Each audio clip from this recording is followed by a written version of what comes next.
आत्महत्यास प्रवृत्त केल्याप्रकरणी गुन्हा दाखल झाला होता. त्या प्रकरणी तुम्ही न्यायालयात धाव देखील घेतली. आता सध्याचं काय त्या केसचं स्टेटस आहे त्याबद्दल काय सांगताय?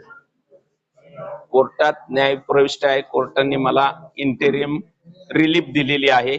एवढंच म्हणणं त्याच्याबद्दल. एकंदरीत यामागे कोण आहे थोडंसं विस्ताराने सांगा, सर्वांना समजेल. आता तुम्ही पाहिलं असेल की जे फेसबुक लाईव्ह कुणी केलं, फक्त पत्र प्रशांत जगतापलाच का गेलं, सीपीला का नाही गेलं, मुख्यमंत्र्याला का नाही गेलं, उपमुख्यमंत्र्याला का नाही गेलं, गृहमंत्र्यांना का नाही गेलं, पालकमंत्र्यांना का नाही गेलं, फक्त प्रशांत जगतापला गेलं.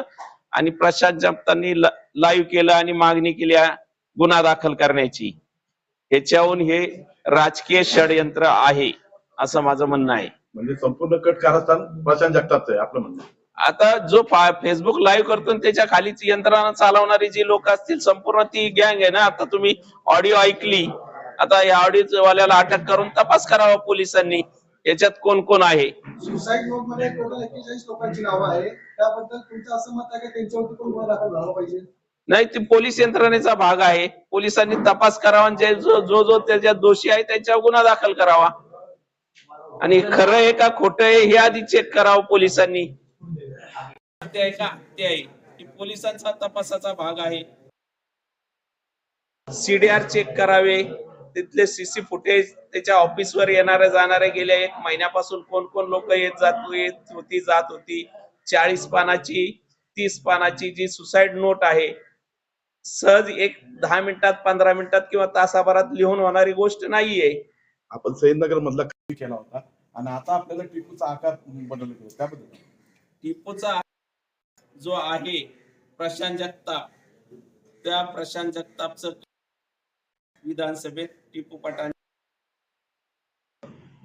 त्याचबरोबर जुलूस मध्ये सय्यदनगरचा जो जुलूस ईद ए मिलादुन नबीचा जुलूस झाला, त्याच्यात प्रशांत जगताप, टिपू पठाण बरोबर पदयात्रा काढली होती त्यांनी. तर मी त्याचा आकाच होऊ शकत नाही. त्याचा आकाच प्रशांत जगताप आहे. आणि प्रशांत जगताप, टिपू पठाणनी जी ईद ए मिलादुन नबीचा कार्यक्रम, ईदचा, रमजान ईदचा कार्यक्रम घेतला होता, त्या कार्यक्रमाला जो होर्डिंग लावण्यात आलं होतं, होर्डिंगवर मुख्य प्रमुख पाहुणा म्हणून प्रशांत जगतापचा फोटो होता. त्याचबरोबर त्या कार्यक्रमाला हजेरी लावली होती, येऊन गेले होते. आणि त्याच कार्यक्रमात पैसे उधळून टिपू पठाण नाचला. तो व्हिडिओ सगळीकडे व्हायरल आहे.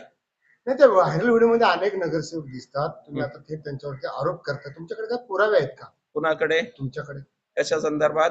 आता हे टिपू पठाणनी विधानसभेत प्रशांत जगतापांचं काम केलं. जुलूस मध्ये टिपू पठाण बरोबर प्रशांत जगताप फिरले. मी कधी फिरलेलो दाखवा त्याच्या बरोबर बरोबर. तुमच्याकडे काय पुरावे आहेत का? कशाचे?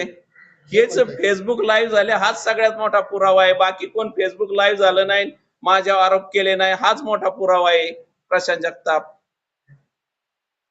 आता जे ऑडिओ क्लिप आम्हाला ऐकवली, त्याची ऑडिओ क्लिप तुम्ही कोर्टामध्ये सबमिट केली आहे? कोर्टाला ऐकवली. आमच्या वकिलांनी कोर्टात ती ऑडिओ क्लिप ऐकवली आणि कोर्टाने सुद्धा बेल मध्ये निरीक्षण नोंदवलं की हा राजकीय षडयंत्र आहे. क्लिप मधल्यांची नावं इम्रान शेख आणि हबीब पटेल. ऐकणारा इम्रान शेख आणि बोलणारा हबीब पटेल.